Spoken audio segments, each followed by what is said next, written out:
Pour hydrater un cuir pigmenté qui est correct, on va utiliser la crème pour cuir, comme ceci. Donc ça, c'est un bidon de 200 ml. Vous l'avez avec un petit bec verseur. Vous retirez le bec verseur comme ceci. C'est une sécurité pour le transport, ceci. Et là, vous le mettez sur le chiffon, comme ça. Ah, vous tournez, pardon, hop, excusez-moi. Et là, voilà. Donc c'est assez liquide, hein, parce que ça doit pénétrer. Et là, vous faites une couche fine. Inutile de mettre une couche épaisse, il ne faut pas la mettre, pour la simple et bonne raison que le cuir n'aura pas le temps de tout boire. Il va rester un surplus de crème, de lait, comme vous voulez, sur le cuir. Et du coup, ça va faire une épaisseur pas très saine pour lui. Donc, vous lui faites une couche fine.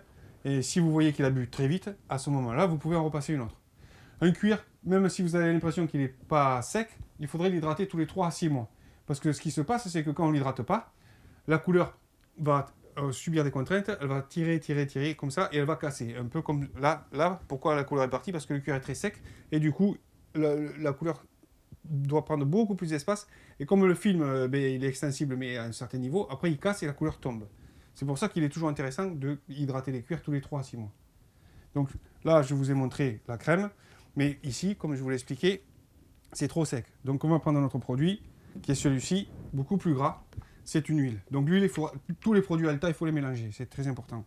Donc vous voyez, quand on le mélange, il devient blanc. Pour la simple et bonne raison qu'à l'intérieur, pour qu'il fasse bien son travail, il y a l'huile, mais il y a aussi un agent pénétrant qui fait qu'il va aider l'huile à aller bien en profondeur. Sachant qu'un cuir comme ceci, ça fait entre 2-3 mm de profondeur, d'épaisseur. Donc l'huile, elle doit aller jusqu'au fond, donc aller jusqu'à 3 mm. Donc pour qu'elle y aille au fond, on met un agent pénétrant.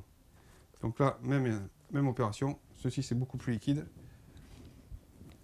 Donc on en met sur le chiffon et on l'applique. Là, pareil, les couches fines. Et au début, quand le cuir est très sec, on voit très rapidement que le cuir va absorber.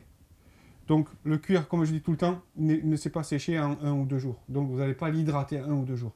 Quand le cuir est à ce niveau-là, ce qu'on conseille, c'est une hydratation matin et soir, et généralement sur 3 ou 4 jours.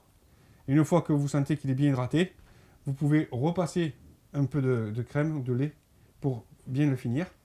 Et pour ceux qui se posent la question, si on l'hydrate, est-ce qu'on peut le colorer? La réponse est oui, parce que supposez que vous l'avez hydraté pendant une semaine, vous le laissez tranquille une semaine, histoire que les huiles et tout ce qui est là pour le nourrir fasse son travail et que tout ce qui peut être matière eau soit évaporé.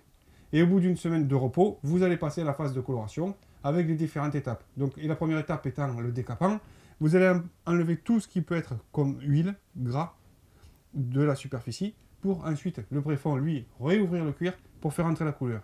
Donc, je vous le répète, si vous devez hydrater un cuir très sec, vous le faites sur 4-5 jours, autant de jours d'hydratation, autant de jours de repos, et ensuite vous passerez à la phase de coloration. Vous voyez, le temps que je parle, ça avait déjà commencé à sécher, on peut presque mettre la seconde couche d'huile.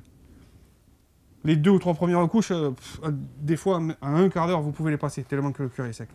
Mais le fait qu'il absorbe comme ça, c'est très très bon signe. Ça veut dire qu'il n'est pas perdu et il va récupérer de la souplesse. Vous verrez, par moments, c'est impressionnant comment on peut récupérer une souplesse d'un cuir alors qu'on pensait qu'il était mort. Donc voilà, on est revenu du déjeuner. Comme ça, ça nous a permis de voir le cuir qui a séché. Donc si vous voyez la différence maintenant, l'huile, elle est rentrée partout et le cuir ne brille plus. Ça veut dire que là, il a repris déjà beaucoup de souplesse. Mais moi, je vous conseille de le faire sur 2 ou 3 jours, vous voyez, et continuer à l'hydrater. Comme ça, il redevient très très souple. Attention, une chose importante, l'huile, on ne va pas le faire en maroquinerie, sur des cuirs très fins. Parce que ça va faire l'inverse, ça va trop la nourrir. Et de la surcharger en nourriture, ça va la rendre plus fragile. Notamment au niveau des coutures. Donc l'huile, c'est vraiment pour des cuirs épais ou très secs, mais pour des voitures, des canapés. Jamais en maroquinerie.